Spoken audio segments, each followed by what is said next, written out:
welcome to the TNT show. I'm John Drummond and I'm your host for the next 60 minutes. And these will be exciting minutes. But I have to say right off, thanks to you, we're closing in on 90 shows, 90. All thanks to you and the fact that you stay with us and tell us that you enjoy the shows. Much appreciated. Now, this success is entirely down to the efforts of the Indy Live team behind the scenes. You don't see them. You may occasionally come across Kevin Gibney. They need your support. Please, I implore you, go to the crowdfunder and give all that you can. Please, because next time you hear someone complain about the BBC and the mass media and the fact that they're not fair, etc., we try to be fair here. We have people right across the political spectrum on the show. We have philosophers. We have a whole range of ordinary folks too. So if you want this to continue, support Indy Live, go to the crowdfunder. I know they would appreciate whatever help you can provide. Thanks again. Now, you know it's been another great day for British democracy. Keir Stammer, no less, has decided to wrap himself in the Union flag while appealing to a sense of patriotism. Now, that is not for you, of course, because you may well be some sort of dreadful, nasty nationalist. Well, of course, he is a true patriot. As someone once said, quotes, patriotism is the last refuge of a scoundrel, close quotes. Thanks for joining us this evening. Tonight we're talking to health and wellbeing expert and also a really rounded individual who has a remit and extended right across a whole range of topics. You're really going to enjoy the show tonight. I can absolutely guarantee it. Philippa Whitford MP is joining us tonight. We'll be talking about the Constitution. We'll be talking about Europe as well as COVID. And we'll find out too what she thinks of Europe and its institutions. And maybe there's an easy way for an independent Scotland to rejoin the European project. Wouldn't that be fantastic? So, and so much more besides. We have a full hour of Philippa's time here, and she's taking your questions live. You'll be kicking yourself if you don't send a question, and you'll see all the details on the Indy Live site on the best way to do that. Now, the TNT, as you know, stands for The Nation Talks. So in many respects, this is your show. We're live and we're free. So no license, no problem. We're here for you. Now, to our guest tonight, The Nation Talks to Philippa Whitford. Thanks so much for joining us, Philippa. How are you? I'm fine, John, and you're very welcome. I've had as everyone has had, a very kind of quiet, home-based Christmas and New Year. But to be honest, after the last 2 years, actually, for me, that was just exactly what I needed. I can't say I'm looking forward to going back to Westminster next Monday. How would you compare the conditions in Westminster and London generally with those in Scotland? Because we hear so much conflicting evidence here about people say Scotland's much worse than the rest of the UK, Scotland's much better. What's your feeling? Well, obviously, it depends on a lot of precisely what it is you're looking at. I mean, London is clearly an incredibly wealthy city, but equally a city itself based on inequality, with poverty and obscene wealth sitting ear by jowl. I mean, for me at the moment, Westminster is a challenge in both directions. One is COVID. I was a shielder last year. The year before, I keep forgetting we've moved on to yet another year. But in 2020, I was officially a shielder, and therefore the fact that we had so many Conservative MPs refusing to wear masks, even now when it is the rule of the House, about a third of them don't particularly follow direction rules or physical distancing or anything else. And of course, what you're talking about is London is very high for COVID. It's ONS estimate, that's the Office of National Statistics, estimate that 1 in 10 people in London have COVID, which means it's very difficult to avoid. And of course, not only are we in the House of Commons, which has had lots of MPs infected, but we have to do a lot of travelling to get there. And then you're going to send 600 odd MPs back to their constituencies, perhaps carrying Omicron with them. So to me, that isn't a terribly sensible approach, I have to say. And I find it bizarre that almost every organization on the planet has learnt from COVID, has learnt how to work virtually, how to work in a hybrid or blended way, and yet the House of Commons refuses to keep any of the learning whatsoever. We could vote digitally, we could speak in debates last April and May, and Rees-Mogg shut it down at the end of May. And we've had people excluded with COVID, people excluded because they were shielders. We've seen my colleague Amy Callaghan excluded because they don't even offer a proxy vote if you've got a recognised illness. So, you know, it's just that we are going back to the old ways. We refuse to learn anything. And I find that quite depressing. It could have become a much more inclusive parliament for people with chronic illness or disability who might have chosen to stand as MPs if we'd actually kept some of the virtual arrangements. So some of it is very much the COVID, and some of it is just the attitude in Westminster at the moment. It's not a very, I'm sure you've all seen it on the telly, it's not a very pleasant place for us these days. How would you sum up your reaction? Because you've now been at Westminster for how long now? 6.5 years. What's looking back over those 6.5 years, Philippa, what particularly salient things that you look at and say, oh, that just makes me shake my head, if not, bristle in anger? What is it about the system? You've mentioned one or two aspects of it, but I suspect over 6 years you've seen a lot more than that. What is it really sort of makes you feel this is just crazy? Well, I think that, to me, the three parliaments I've been in, the 15 to 17, 17 to 19, and then since 2019, the parliaments have been quite different. In particular, working on a cross-party basis has become harder in that a lot of the, you might have called them gentlemen Tories, whether they were male or female, long-standing MPs, often very cross-party based, were put out in 2019. Obviously, unless you were willing to sign up to a no-deal Brexit, you couldn't stand as a candidate. So people like Dominic Grieve and others. And what we have since 2019, and particularly since Boris Johnson became both Conservative leader and Prime Minister, is it's a very aggressive parliament now, and not just in the chamber, not just kind of in the jousting arena that is the House of Commons chamber, but quite a lot of it throughout the House. And in the past, I remember when I made my maiden speech and I got little letters of congratulations from MPs from lots of different parties, which surprised me, I have to say. And I found that on select committees and all party groups, we work a lot on something that we're really interested in, regardless of what our general politics is. And that has just become harder to get, a Labour MP, an SNP MP, and a Conservative MP to all be working together on one project. And that is very much since 2019. And therefore, it's harder to get things done. I would say the thing that shocks me the most is just the lies. And, I'm sorry. The speaker isn't here tonight to shout at me, but, we've all seen the lies, and they come out of the Prime Minister's mouth without any censorship whatsoever. When they're fact-checked, it's clearly shown to be not the case, but yet that is the approach all the time.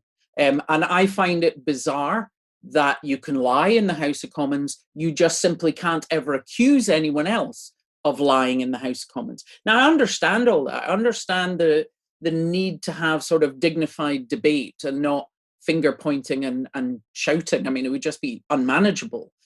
But yet there is a complete lack of respect for the Parliament, for all that talk of parliamentary sovereignty. This current government do not respect the Parliament at all, and lie to it, dismiss it, ignore it. And what we're seeing is that accountability being taken away at the same time as there is other legislation against the Electoral Commission, against protest, against judicial review, all of which is just to remove accountability so that this government can actually get away with doing what they like. And that really frightens me. because I don't think the media are reporting it enough. I don't think the public are awake enough to where their rights are being just chiseled away, and it's so wrapped up in legalese that they're not conscious of what's actually happening. So I think it's right now is the worst time, and it's actually quite a frightening time to think about what direction the United Kingdom is going to take. Well, that's very interesting you should say that, because one of the questions we had tonight is from Owen Raymond, and he asked me specifically to answer this question. He said, he's quoted me a piece from George Monbiot from The Guardian on the 21st of December last year. Sounds funny to talk about last year. And he says, in a quote, "This is proper police state stuff. The last-minute amendments crowbarred by the government into the Police Crime Sentencing and Courts Bill are a blatant attempt to stifle protest of the kind you might expect in Russia. Priti Patel, the Home Secretary, shoved 18 extra pages into the bill after it had passed through the Commons and after the second reading in the House of Lords. It looks like a deliberate ploy to avoid effective parliamentary scrutiny, and yet in most of the media, there's a resounding silence." Absolutely. I mean, this has become a bit of a technique. I mean, I spent 3 months on the Health and Care Bill. We had 22 bill committee sessions, and yet the added clause that meant that any support someone had towards paying for social care in their family wouldn't be counted towards the cap was brought in exactly that, like that, at the last minute in the House of Commons. So we seem to be seeing that kind of disrespect happening all the time, I mean, it would be normal to add amendments, for governments to add amendments, and some of them would be late on, but not of that scale, and not when you're already saying that the House of Lords has passed its phase, because when it comes back to us, we don't get it's not like we get the chance to re-examine it. So they've now obviously finding ways of really putting things into bills to have almost no scrutiny. I mean, the lack of respect from this government to the Parliament. Now, obviously, a lot of that bill is around devolved policing and courts, which are separate in Scotland. But if we had constituents who are marching in London, whether about the environment, whether about independence, whether about Brexit, whatever it is, our constituents would be subject to these kind of anti-protest laws. And to me, this is all part of a bigger picture that I think should be really concerning people about the underlying removal of accountability and removal of debate from the political scene at Westminster. I mean, I've raised this a number of times in my column in the Sunday National, in which essentially you can describe the British Constitution right now as you could always have described it this way, as whatever the government of the day with a working majority says it is. That was always its major flaw.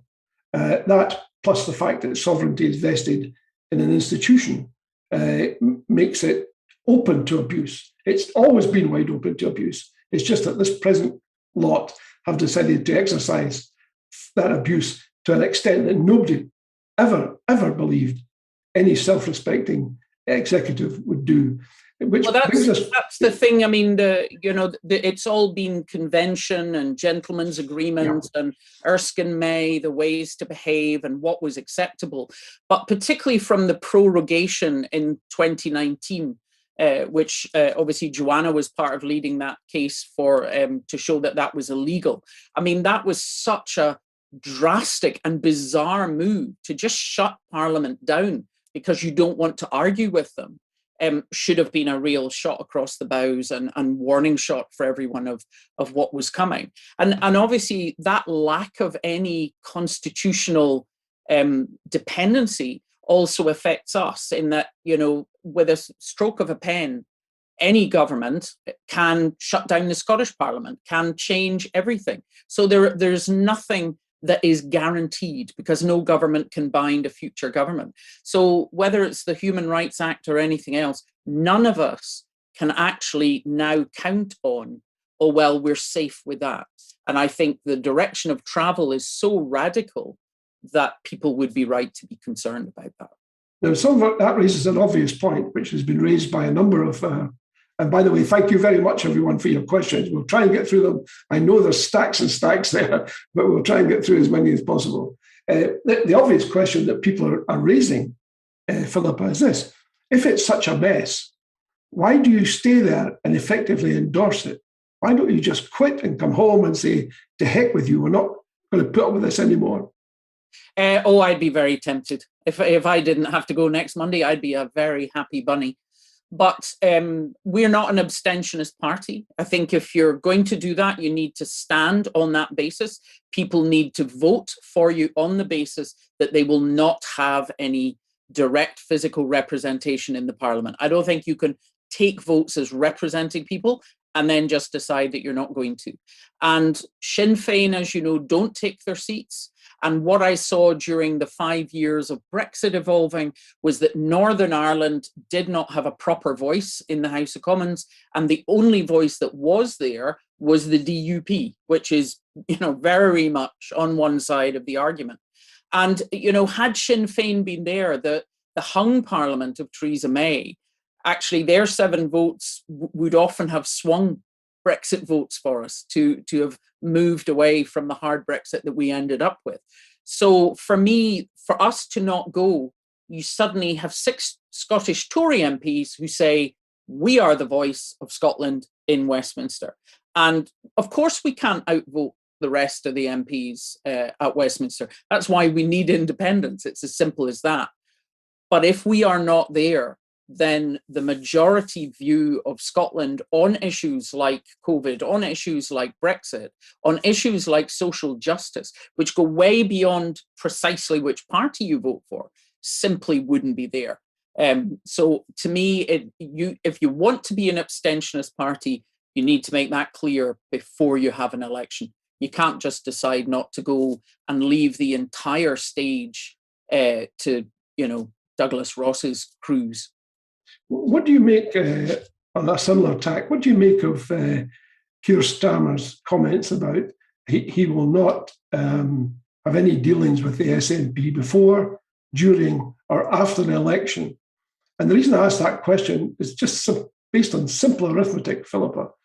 His chances of getting a working majority of the kind that would be necessary, i.e. a true working majority, seem to be, even allowing for the fact that Boris Johnson will probably be defenestrated sometime soon before the Tories decide to cut and run.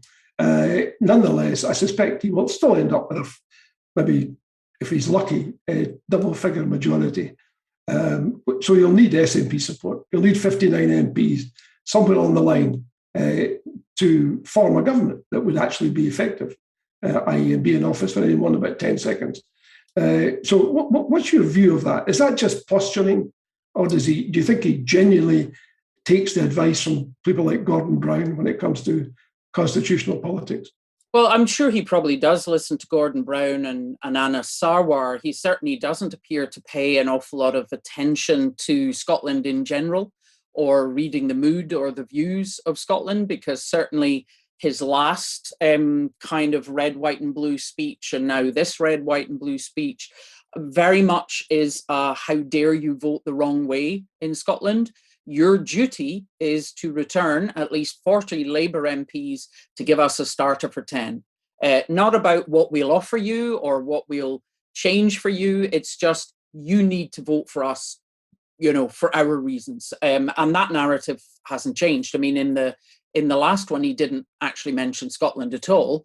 Here, he bizarrely echoed the phrase better together, which I would have thought most Labour activists or supporters in Scotland is just a phrase they don't want to hear uttered. So that shows his kind of complete lack of insight.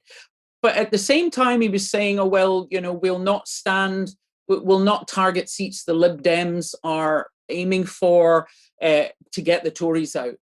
But actually, the majority party in Scotland that has won every election since the referendum, we won't have any truck with them.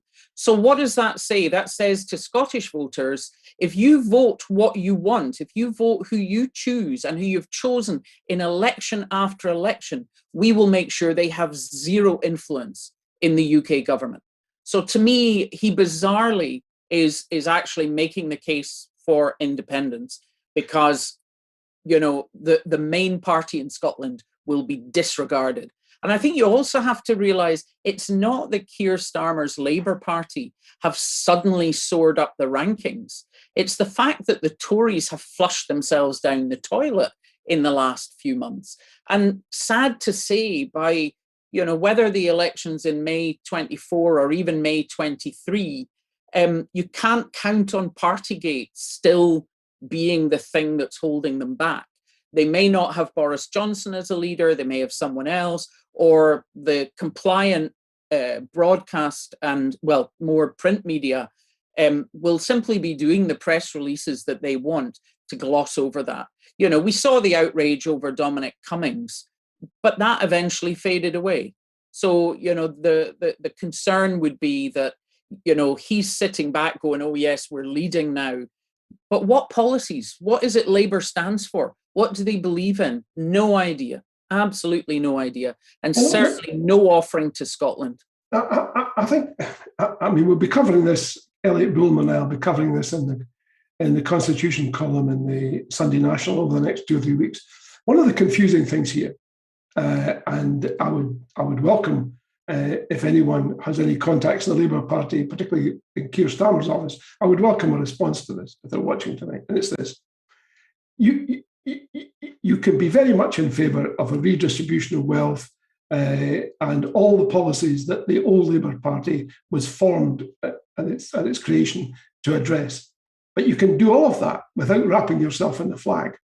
There seems to me to be a distortion, maybe based upon, it's certainly not based upon polling, because as you say, you either you look at the private polling or you look at the real polling, i.e. in elections, and it tells you as eloquently as you could ever desire that the Labour Party is not popular in terms of policies. And to add to that, this extraordinary notion that saying to people in England, the Labour Party failed you and we will change, but saying to people in Scotland, the Labour Party has failed because of you and you need to change, is bizarre. It just doesn't compute, doesn't make any sense. A 5-year-old could see the flaw in that. But he has persisted, and this notion of wrapping the flag around what might inevitably be at some stage progressive policies just strikes me as totally bizarre. It's like you might put together a decent offering and then you wrap it up in some old bits of paper that have no relevance anymore, and you try and sell that to somebody. It just strikes me as bizarre, which leads me on to my next question. A lot of people have recently seen, I think one of our previous guests mentioned this, and also it's been raised in the National. This idea of a 3-option referendum, should a referendum take place, with Devo Max as a choice. We've had a whole bunch of people tonight asking what your views are on that. What do you think of it? Okay, I'm going to stick to polite language here. A 3-part referendum is tactically difficult to do. So do you have it in 2 stages? Do you want status quo or change? If you want change, do you want A or B? You know, if you just have pick one of these 3, the risk is you get a third, a third, and a third. So, you know, what is it people want? But for me, with regards our future referendum, I'm sorry, we were offered Devo Max in 2014. The vow, Gordon Brown, all the rest of it was Scotland would, you know, have the powers after the Smith Commission. It would be like federalism, everything other than, you know, defence and foreign policy. Now, I have to point out, defence means we still can't get rid of Trident, which a majority of Scots want. And foreign policy means we'd still have been stuck with Brexit. So, you know, that's what kind of undermines devolution in principle. But to talk about a solution being, we will promise you more devolution, as we were promised 7 years ago, when in actual fact, devolution is being unwound. The Internal Market Act drives a coach and horses through devolution. The fact that our view of Europe was completely disregarded drives a coach and horses through devolution. And we're seeing it, I mean, simple things like the funding, the loss of EU funding, and supposedly replacing it with the Levelling Up Fund, and in future, the the Shared Prosperity Fund. Now, the Levelling Up Fund is a competition. So councils are spending and squandering money writing bids to try and win some of this funding. 2/3 of them have had nothing, even though they have maybe spent all that time, energy, and funding to do it. Whereas under the EU settlement, all of our councils got money. Some got more, some got less, depending on their social need, employability needs, the kind of regional development, etc. But here you're pitching one area against another. And if you look at the lists that were being prioritized, it was obvious pork barrel politics, that the UK government will choose where the money goes to, which projects are picked. And we can already see what that is going to mean. And the Scottish Parliament, which did get to set strategy for European funding, completely cut out of that.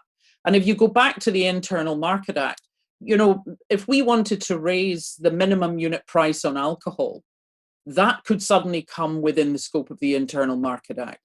If the Internal Market Act had already been in place, we might not have been allowed to do minimum unit pricing. We might not have been allowed to do the smoking ban. The Welsh might not have been allowed to bring in a charge for plastic bags. It's the devolved governments that have tended to be radical on public health, on environmental improvement, on well-being, on social justice. And actually what we're seeing is our ability to do that is being undermined. Our parliament is being hollowed out. So to me, any talk about Devo Max or devolution, more devolution as a serious proposal is just dead in the water. Because what you're saying is what they choose to give us is what we will have to accept. And therefore, all the power remains at Westminster.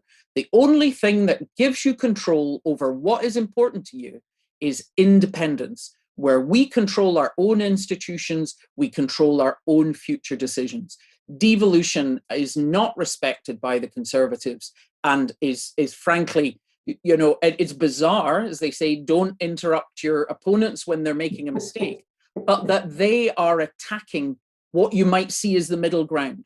Devolution is supported hugely within Scotland. The Parliament is supported hugely, and yet that's under attack. And therefore, people will eventually face a choice, a return to direct rule or independence. That's the choice that we have. And Devo Max is just a complete red herring as far as I'm concerned. Yeah, it's interesting that at a time when the Tories are exercising, as you say, through the internal market, the hollowing out of the Scottish Parliament. At the same time, Peter Duncan is calling for independence for the Tory party in Scotland. How does all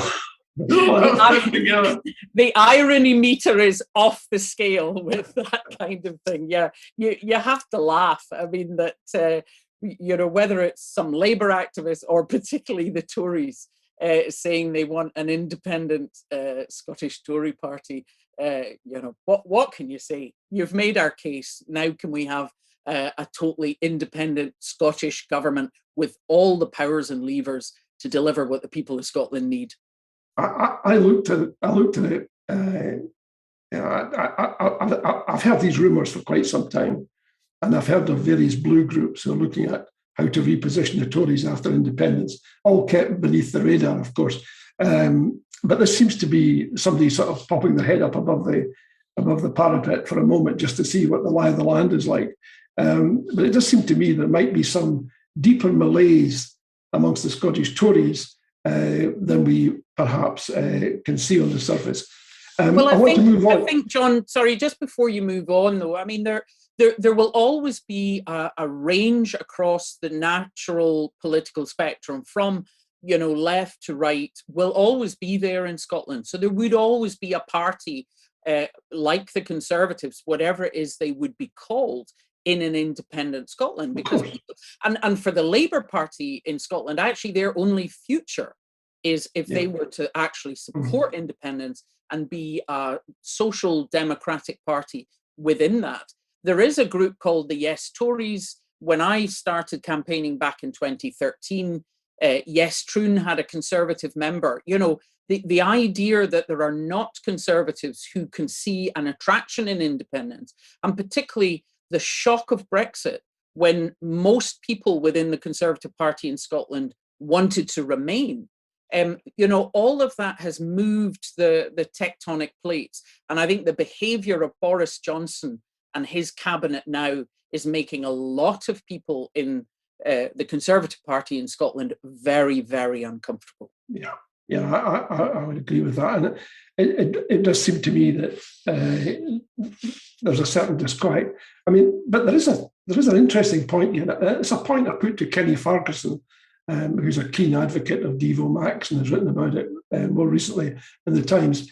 Why isn't there a right-wing Scottish independence party, do you think? Because if you look across the spectrum in other countries, it's invariable that there's a right-wing independence party somewhere in the mix. It may not be the majority, but it's always there. In Scotland, it doesn't exist. Why is that, do you think? Well, I think it depends on what the angle is that your independence movement is coming from. And ours is not actually about being anti anybody else. I mean, despite the Telegraph and others claiming that it's all about being anti-English, it isn't.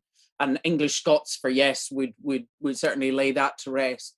It's about self-determination. And if you're looking at countries who are campaigning to have self-determination, then they often don't particularly have a right-wing nationalist party, if you like. Whereas if your nationalism is about excluding others or othering others, like the Alternative für Deutschland in Germany and obviously Le Pen's party in France, that is not about independence for Germany or France. It's about excluding others. Or minimizing them, keeping them out, etc. And actually, that's more the policy that we see at Westminster. It was obviously the UKIP view, and David Cameron, to appease them in 2015, promised the referendum. And in actual fact, the Conservative Party have turned into UKIP. So he didn't defend them from UKIP. But in Scotland, as in other parts of the world, where it's just about being able to control your own future, having your own democracy, and being able to hold that democracy to account. So being able to vote in your government and being able to vote them back out if you're not happy with them, then, that doesn't necessarily engender, in the same way as we say, when people attack us, the Scottish Nationalist Party, and call us Nazis and, all the other horrible things that they say, we're not trying to keep people out of Scotland. We welcome people in Scotland. I'm not Scottish. My husband is, he's a very old new Scot in that he's German. We welcome people here. And that difference, I think, means that it doesn't generate necessarily the same kind of, right-wing, we want a pure race of Scots, all in their kilts, etc. So I think we're not unique in that. I think you would find that also in other countries where it's about self-determination for an area to achieve independence, as opposed to countries where they're actually trying to keep people out. Yeah, I mean, I have to commend you. That's the best answer I've had, and I've now asked at least a dozen people, and listen to this. This is the commonest answer I get. Well, the SNP is such a broad church that it accommodates all views. And I'm thinking, what nonsense is this? I have yet to hear in the SNP an anti-immigrant, anti-foreigner, pure blood and soil view. So I would be quite shocked at that answer, I have to say. Well, moving from your sublime answer to this rather less sublime instance, I want to take you back, if I may, to your time on the Health Select Committee. And someone has very kindly sent me a video of you questioning Jeremy Hunt. I hope I've got his last name right. When you asked him about the direction he is taking the NHS. And the concern is, a number of people have actually called us tonight to express the same concern, which is that they fear that the NHS is going to be privatised, They also feel that the Internal Market Bill Act was necessary in order to ensure that the privatisation of the NHS would include Scotland as well, because any prospective purchaser of parts of the NHS, because obviously they're not going to sell all of it, they would only sell the bits that were the low-hanging fruit, as it were, because that's what makes business sense. People's concern is that that's the direction of travel. And the clip that I was sent was you quizzing Jeremy Hunt, and he started talking about Kaiser Permanente as being a model.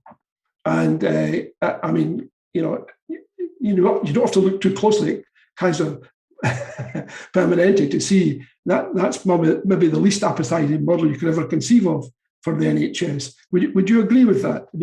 How were you satisfied with the answers to the questions that you put to him at that time? I was rarely satisfied with the answers that I ever got from Jeremy Hunt on the select committee. I think he was very glad to see the back of me when I stopped doing it, it has to be said. But obviously I've just spent 3 months on the health and care bill, which was very much put forward as this is an English bill. And therefore, even our group, it was kind of, oh, do you really need to cover this? This is just England. And I'm kind of going, no, I'm going to go through this with a fine tooth comb. And there's different aspects of it. There were things that it did do that reversed some of what was terrible in the Social Care Act of 2012. And it was that act that got me into politics with a capital P, in that I was following what Lansley was talking about from about 2011 in sheer disbelief that anyone could think fragmenting the NHS in England and creating competitiveness instead of collaboration was a smart idea.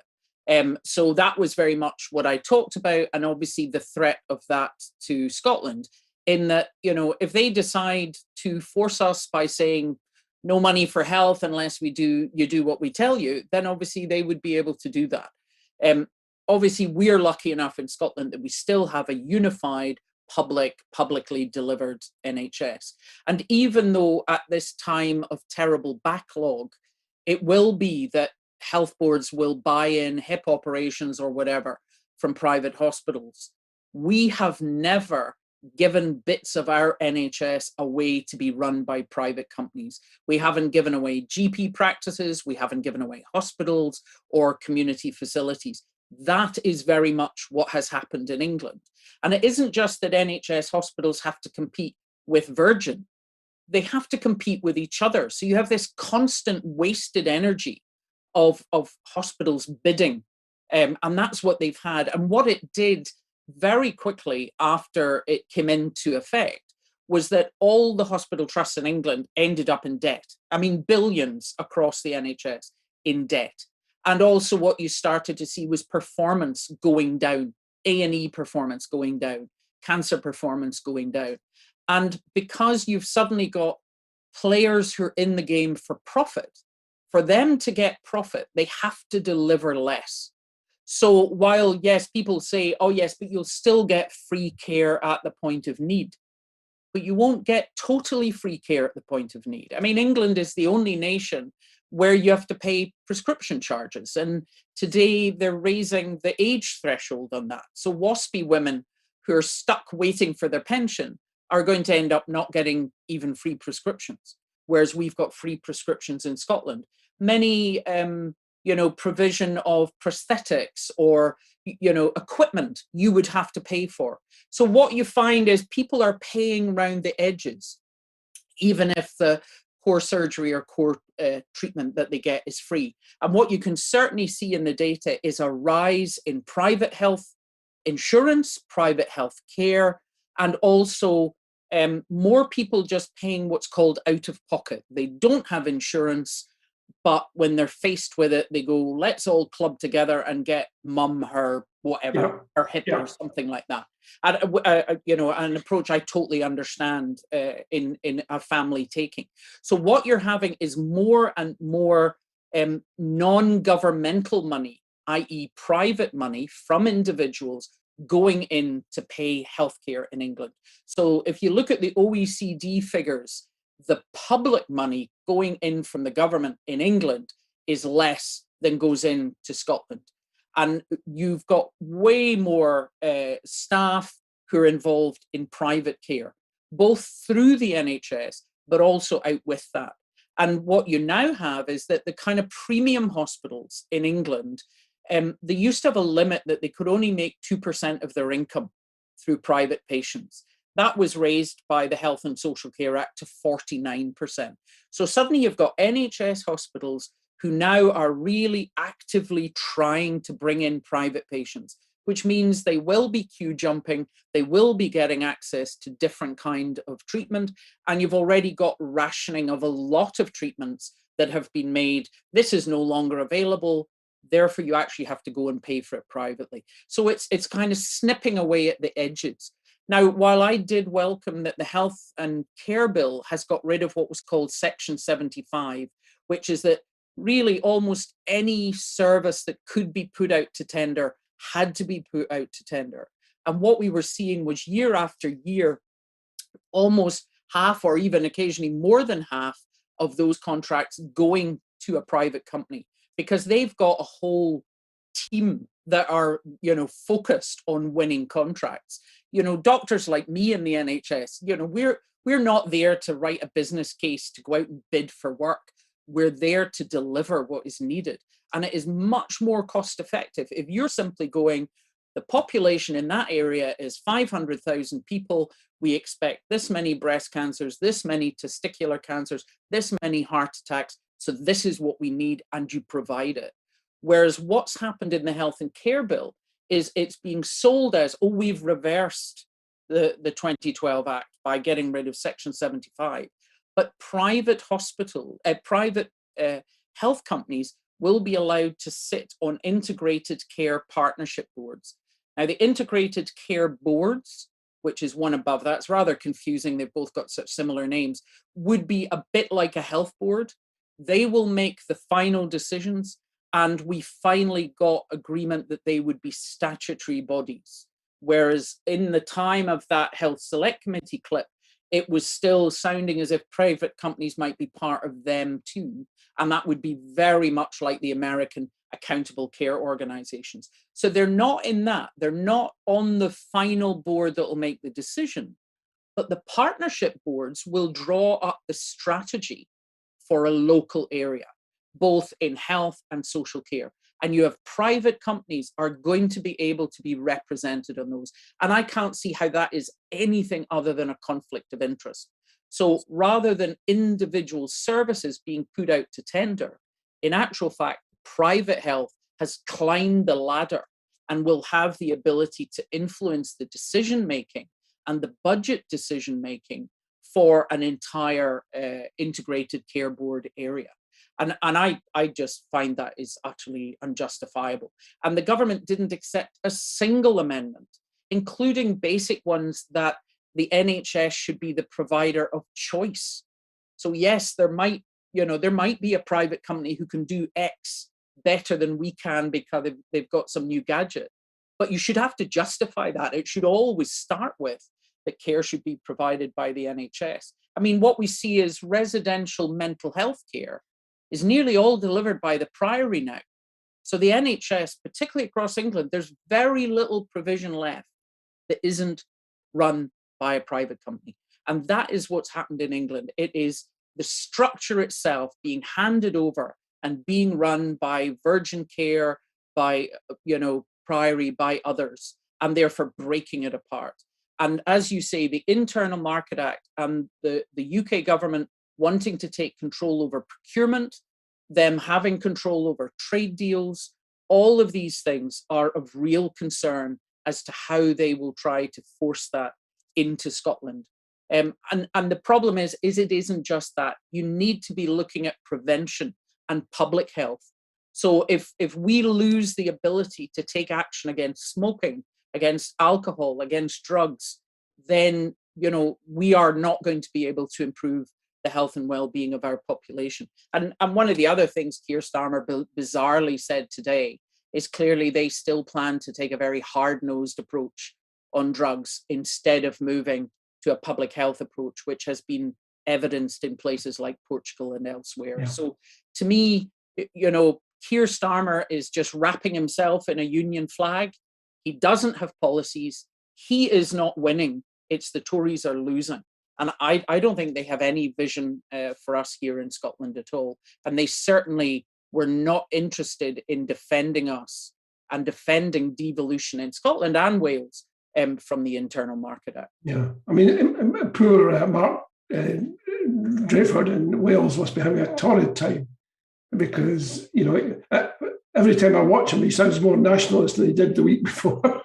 Well, I mean, obviously the support for independence in Wales is still long behind Scotland. But I mean, I think people within the Labour Party in Wales, seeing how they're being treated by the UK government, but also how they're being treated by the Labour Party based at Westminster, must really be questioning, exactly what their future is. Yeah. And for me, frankly, to expect anything good to come from a leader of a party who simply does not recognise our democratic right in Scotland to choose our future as a sovereign people. I'm sorry, you're on a hiding to nothing there. There's very little that they can say. And I would agree. I mean, Mark Drayford has really, has tried to defend Wales and stand up for Wales throughout the COVID pandemic. Obviously, in many things, Scotland and Wales have taken a similar approach.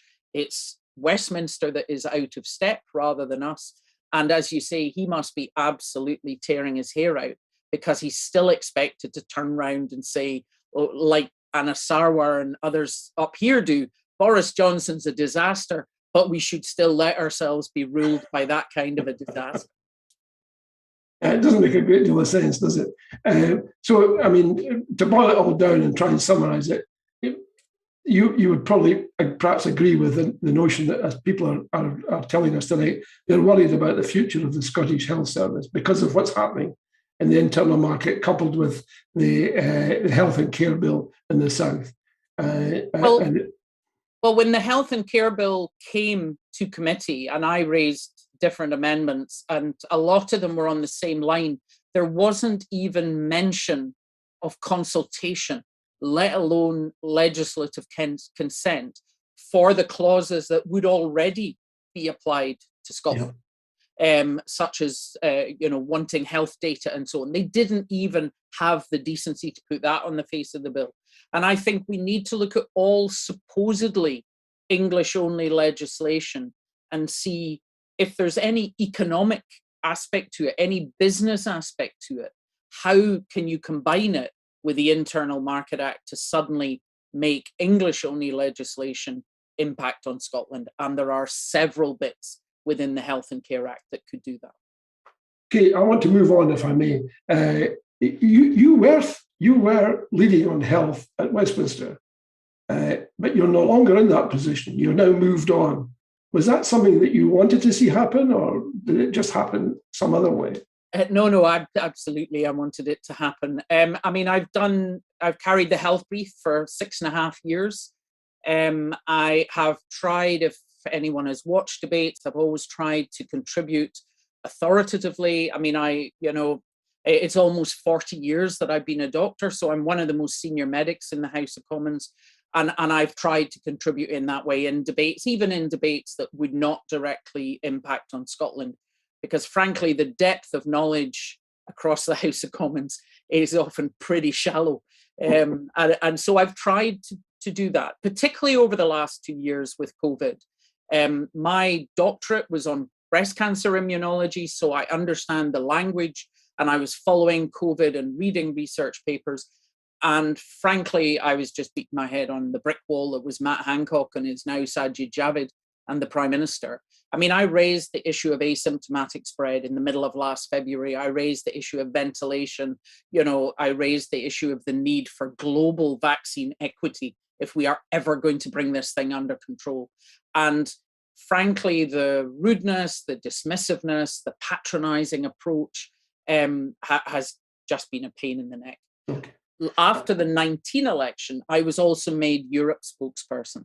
And the plan already at that point was that I was going to move from health to focus on Europe. And that was something I was really looking forward to do. Now, because they wound up the Brexit department, Ian Blackford asked me to at least remain the flag carrier for health, although he had created a bigger team, including Martin Day, who has taken over from me. And then quite quickly into the COVID pandemic, he said, thank God I kept you in health. And of course, I've been really busy with that. I mean, I was back in the NHS in the first wave, not in any heroic sense, just in a back room. But also just dealing with COVID statements and responses, etc. And my poor husband has tracked the data every day since last spring. So, it's all in our home computer here. And just, I feel that I have really tried with the Health and Care Act, bringing forward amendments that even weren't for Scotland. They were actually for my colleagues in the NHS in England to try and improve the Act. The government isn't interested. They accept no amendments from opposition at all. That is now their standard approach. And I feel that for Scotland, our future back in Europe is much more important to independence, to my constituents, and to our future than just constantly pouring my energies into haggling about how they choose to run the NHS in England. And the problem is with COVID occupying so much of my time, and health in general takes up so much bandwidth in the House of Commons, because there are so many health-related debates, even if it's not legislation. I couldn't focus on the brief of Europe. And I'm really looking forward, particularly when we do get out of COVID and I can start to move around a bit more on European outreach. I'm one of our nominees for the Parliamentary Partnership Assembly with the European Parliament, so I'd be looking forward at that engagement. And I think that's much more important for Scotland's future. Okay, that's very helpful. Just a quick word to Mariana Clyde. I hope, Mariana, that you've got some of the answers that you were looking for tonight from Philippa. You asked a whole range of questions. We just don't have the time to go into all of the detail that would have been justified by the questions themselves. One thing, John, that I would say, of course, I mean, as a doctor of 40 years, I still have, a huge interest in health and particularly well-being, looking at, basically the physical, mental, social, economic and environmental well-being of everyone here. And that is, of course, I'm really delighted, is a policy of the Scottish Government. And to me, that well-being approach, so not, when we talk about the NHS, we're talking about a national illness service, whereas what we want is health, and health is not generated by the NHS. It's the housing, it's having enough food, it's your mother having enough food when she was pregnant with you, it's your education, it's the clean air, all of that kind of stuff. And that will still be a major interest, and I'm involved in various all-party groups in Westminster around health in all policies, around future generations, etc. And I'll still be continuing to do that. In fact, you could argue, couldn't you, that well-being will be even more important as we move out of COVID, because a lot of people whose well-being in the conventional sense that we might have recognised that term, in fact, has been severely impacted additionally by the challenge of COVID and dealing with that. People who in care homes, people who are on their own trying to raise kids, in a confined environment. These are all folks whose well-being, seems to me, has been impacted by COVID in addition to their general conditions. I mean, absolutely. And what we've seen is that, while there was the phrase, "Oh, COVID will hit everyone equally," we realized that it absolutely didn't. It highlighted the inequality that is so rife in the UK, and the UK is one of the most unequal countries in the world. But I mean, we're still absolutely in the grip of it because of Omicron now. And the only way to finally get out of that is global vaccination, not, every man for himself, which is kind of where we are at the moment. But, we will have to look at what kind of COVID recovery we want. And before COVID hit us, We all knew we needed a different kind of economy by 2030 if we were not going to eat or burn the planet. It's quite simple. But it's very difficult to moderate a speeding train while it's speeding. What COVID has in a way done for us is brought our entire economy and society to a shuddering halt. And it won't just bounce back. We're going to have to invest time, money, and energy to rebuild our economy and our society. And therefore, we actually have the chance to think, well, what is it we want to rebuild? And to me, it is clear that the vision in Scotland is moving to a well-being economy, which is more environmentally friendly, more environmentally sustainable, looking at fairness, so that people have enough instead of some people having wealth they cannot spend in their lifetime and other people having nothing. And that is, I mean, that was already there in Scottish government policy with the wellbeing framework, but it's very much has come to the fore over the last year. And I think that vision of a well-being economy and a well-being recovery from COVID, where we look at where do we need to be at the end of this decade and how do we get there so that we're a fairer, greener, more sustainable country, then that is where we want to go. And there is no possibility on the planet of us getting that from Westminster or getting that if we're still in the Union. So to me, a well-being economy and a well-being approach to communities and how we live and how we work is only available with the powers of independence. It's the clear blue water. Now that takes us to the most obvious point of all. When is this going to happen? Since it's so hugely desirable, and I would agree with you, since it's so hugely desirable, you have put the case with such eloquence.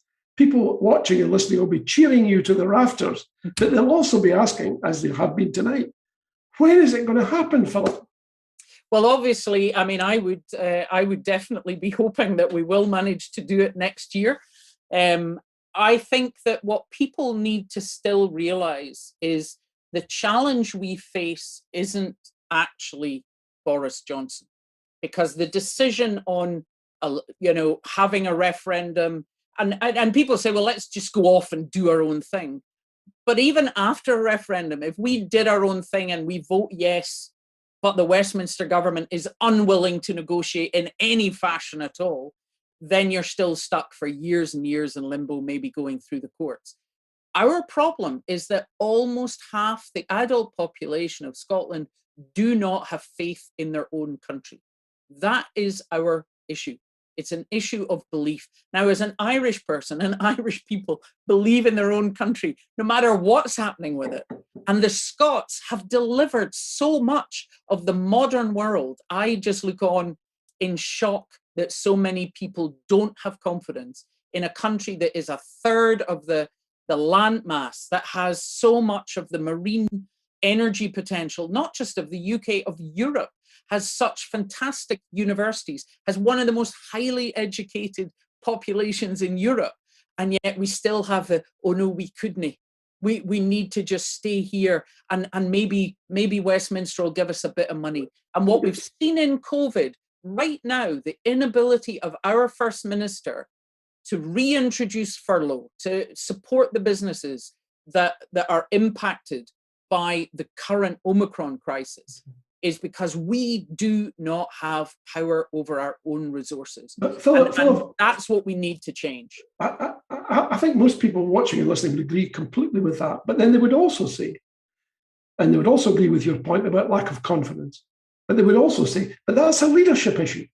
If people running a business, I've run businesses, and the fact of the matter is, you expect the leader to say, okay, these are our issues. This is how we're going to address them. Now, this is a big issue, right? The recalcitrance at Westminster. People, I think, are entitled to say to the SNP, now look, guys, okay, bearing all these points in mind, and also bearing in mind all the points about how necessary it is, what are we going to do, right? Where's the route map? How's it going to happen? When's it going to happen? And right now, I'm not a member of the SNP, so I can say this with complete freedom. When I look at it, I see a vacuum. I don't see leadership. With no disrespect to anyone here, I don't see leadership. I see a vacuum. And I think a lot of people feel the same. Would you? No, I don't, because I think you have to recognise the impact that COVID has had.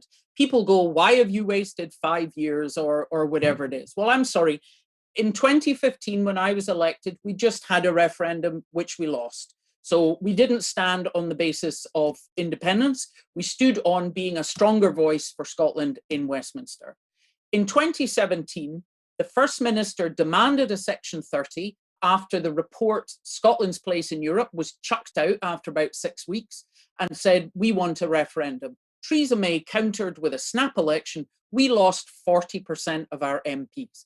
We therefore could not claim a mandate on that election that we had rising support for independence in Scotland. That didn't change until the 2019 election, when we suddenly went back up and reclaimed so many of those seats. So that was the first time that we were on a rising tide and could say the support for independence in Scotland is high. We demand a referendum.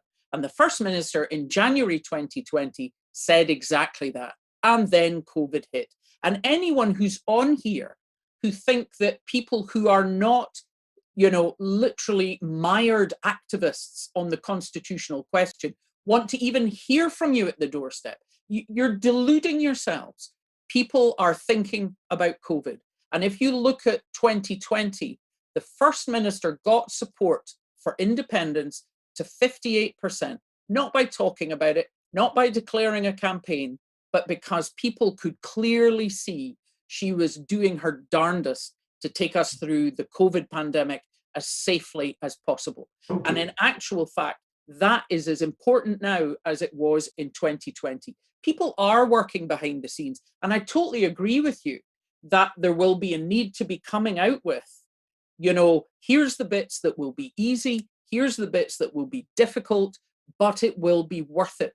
Because in future, we will not have a government of a neighbouring country that can drag us out of a single market, that can put nuclear weapons on our soil, or who can remove financial welfare support to the poorest people in our society without us being able to do anything about it. Okay. And that's what it's about.